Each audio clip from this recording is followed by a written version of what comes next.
The envelope was sitting on my kitchen counter when I got home from work. Plain white. My name typed on the front. Return address from a law office in Greenfield I'd never heard of. I almost didn't open it that night. I was tired. I'd worked a double and my feet hurt, and there was leftover pasta in the fridge I had every intention of eating in front of the TV. But something made me open it. It was a notice of default. My address. My property. A lien I'd never signed for, attached to a home equity line of credit I never opened. $340,000. I read it 3 times. Then I sat down on the kitchen floor because my legs just stopped working.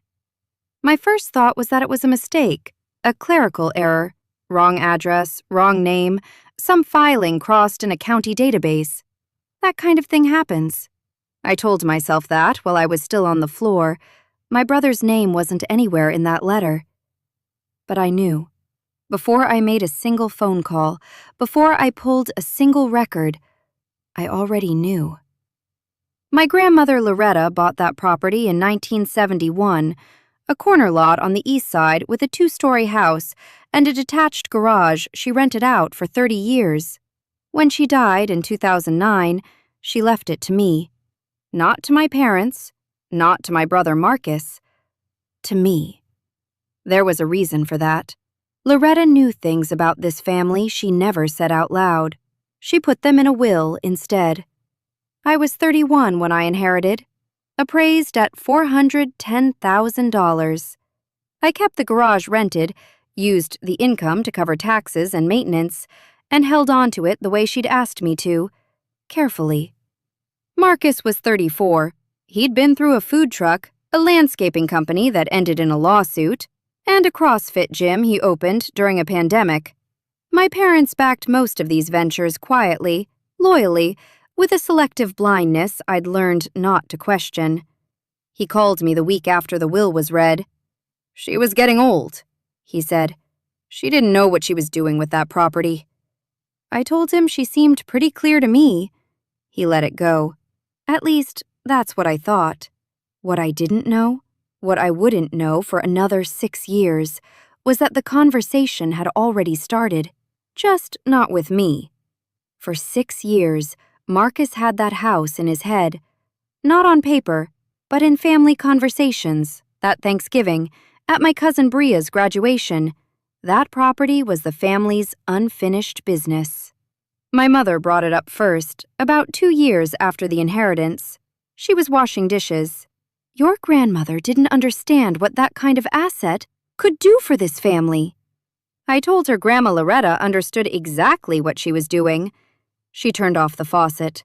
Marcus needs a real foundation, Diane. That property could be collateral for something real. There it was. Not a request, an opening position. Over the next 4 years, I had some version of that conversation a dozen times.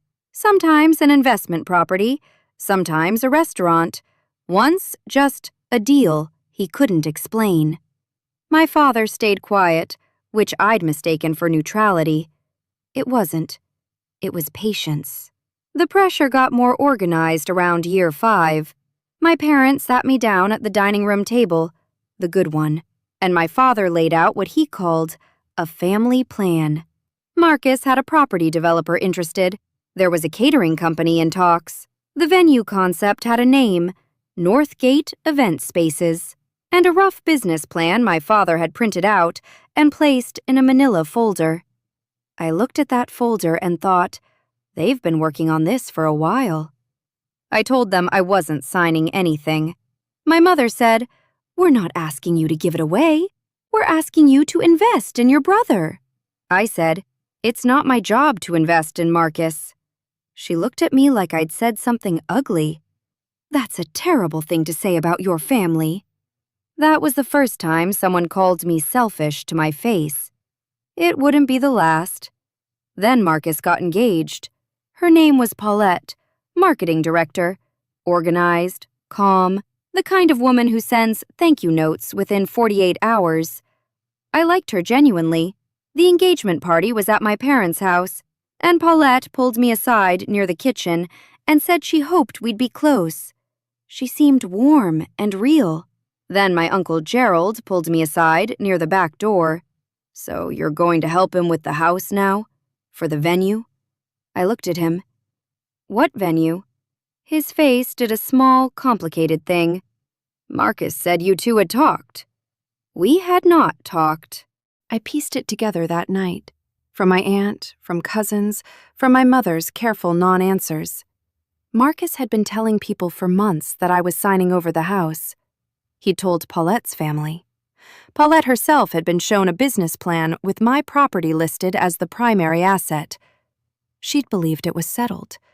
She thought she was marrying into a real opportunity. I cornered Marcus in the kitchen. "When were you going to tell me about the venue?" He leaned against the counter. "It's still in planning. I was going to bring it to you when things were more solid." "You told Gerald I agreed." "I told him we were in conversations." "We've never had one conversation about this, Marcus." He looked at me and said, "Come on, Diane, you don't even live there." That sentence, like ownership was residency. Like 6 years of protecting that property the way Loretta asked, none of that counted because I wasn't sleeping in the bedrooms. I told him I wasn't signing anything. He said, "Can you just think about it? For the family?" I went home and I did not sleep. The pressure campaign after that was methodical. My mother called on Sunday mornings. My father reminded me Marcus was getting older and needed something real. Bria sent texts about unity and legacy. Gerald told me flat out that the whole family saw how selfish I was being. There was a meeting in December I wasn't invited to. My aunt let it slip afterward. They'd discussed options. My mother apparently cried. My father said he didn't know what had happened to me. Marcus said he just wanted what was fair. I kept saying no. The wedding was set for June. By spring, the venue talk had gone quiet. I thought maybe the worst had passed. I was wrong. I got the default notice in March, 11 weeks before the wedding. I called Carl, a real estate attorney I'd used for the estate years earlier, left a message Thursday night. He called back Friday morning. What followed was the most disorienting 2 hours of my life. The HELOC was real. The account had been opened in my name 14 months earlier at a mortgage company 2 counties over. $340,000 drawn across 4 transactions over 8 months. I asked Carl if there'd been a signature. He said yes. I asked if it was mine. He paused, then said, "That's what we need to establish." We got a copy of the power of attorney. My name, my supposed signature, a notary stamp from the next county. Carl sent it to a document examiner. Back within 24 hours. Not consistent with my known samples. The notary stamp number didn't match any active commission in the state registry. Carefully forged. Not perfectly, but carefully enough to clear an initial review. Then Carl told me the part that made the floor feel like it was moving. The $340,000 was gone, not sitting somewhere, spent. Contractor deposits, equipment, LLC fees, a lease on a commercial kitchen space. The business had been actively building for over a year. Carl said he thought we could get the lien cleared.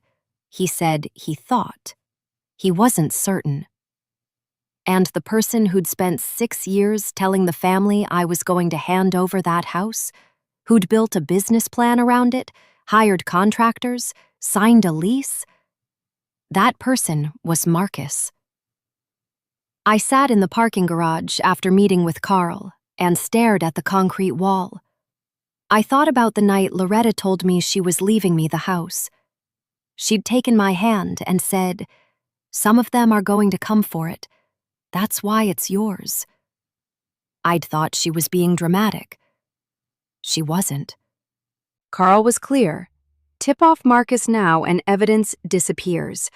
Secure first, confront after. I stopped grieving. I started documenting. Carl filed an emergency motion to void the fraudulent lien. We reported the forged POA to the state attorney general and filed a police report. The mortgage company flagged the account and froze further disbursement. The fraud finding would likely clear the lien, but the timeline was uncertain. Weeks, maybe months. Say nothing. I built a folder 3 inches thick, LLC filings, notary records, transaction histories, the commercial lease, every document with Marcus's name on it. Then I got a wedding invitation. Cream envelope, gold script. Carl told me not to tip them off before the criminal referral was processed. I RSVP'd yes. The weeks before the wedding were strange. I answered text threads about what I was wearing. I talked to Paulette once about centerpieces. White ranunculus, because peonies were too expensive. She was genuinely excited. And I sat there thinking about what she didn't know yet. The morning of the wedding, I woke at 5:30, sat at the kitchen table with coffee. The window was open, and I could smell the neighbor's rose bushes, the same smell from the night I'd stood at that counter holding the default notice, not yet understanding how far the ground had already shifted. Now I understood. The ceremony was beautiful. Paulette cried during her vows. My father cried. My mother pressed a tissue to her eyes and squeezed Marcus's arm. Marcus and I made eye contact once during the reception. He raised his glass. I raised mine. He didn't know the criminal referral had been submitted 4 days earlier. He didn't know the mortgage company's fraud team had already contacted his LLC's bank. He didn't know Carl had served the civil complaint on his registered agent address that morning. Near the end of the reception, Gerald found me. He looked pale. Marcus had gotten a call and stepped outside, and hadn't come back in. Paulette was at the head table with a fixed expression and her mother's hand on her arm. I watched her from across the room. She was very still. The kind of still that means you're working hard not to show something on your face. Someone had called Marcus during his own wedding reception to tell him the account was frozen. I don't know who made that call. I didn't arrange it. But I didn't stop it either. The legal process took 14 months. Marcus was charged with first-degree forgery and fraudulent use of a financial instrument. He hired a private attorney. He never contacted me directly. Not once. My mother called in July. You didn't have to take it this far. I asked what the right distance was.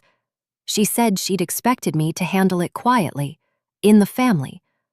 I told her it wasn't a family matter. It was a crime. She said, "You made it a crime." I held the phone. Then I said, "He forged my signature on a legal document. That was already a crime before I picked up the phone." She hung up. My father called a week later and apologized. Not for Marcus, for her. He said he'd known something wasn't right and hadn't said anything. The most honest thing he'd said to me in years. Paulette filed for divorce in August. She'd discovered the accounts Marcus described as investor-funded were built on the fraudulent loan. She'd signed LLC paperwork without understanding the collateral. Her attorney explained she'd been listed as a beneficiary of a company built on someone else's stolen equity, that the asset Marcus told her was secured had never belonged to him. She sent me a handwritten card, said she was sorry and hadn't known. 3 sentences, small handwriting. I believed her. Marcus pleaded guilty to first-degree forgery in October. 3 years probation, restitution of $340,000 to the mortgage company, who had already cleared the fraudulent lien. He was permanently barred from serving as a fiduciary or registered agent in the state. Northgate event spaces never opened. Carl called on a Tuesday morning in November to tell me the lien was cleared. I was at work. I went to the break room and stood by the coffee maker for 5 minutes, just breathing. I still own the house. The garage is rented to a retired schoolteacher named Dorothy, who never pays late. It was reappraised last spring at $487,000. I went over there in the fall to walk through the rooms, stood in Loretta's kitchen. There's a squeaky board near the back door that's always been there. I stepped on it the way I used to as a kid, when she'd be at the stove and say, "I hear you," without turning around. The rose bushes came through the open window. Same smell, same window. Different version of me standing in it. She left it to me because she knew they'd come for it. And she trusted me to still be standing when they were done. If you've ever been the one who stayed quiet, who kept everything together while no one noticed, I hope this story felt like it was for you. If it did, subscribe. We post new stories every week. And if someone in your life needs to hear this one, send it to them. I'm curious, who came to mind while you were watching this? Tell me in the comments.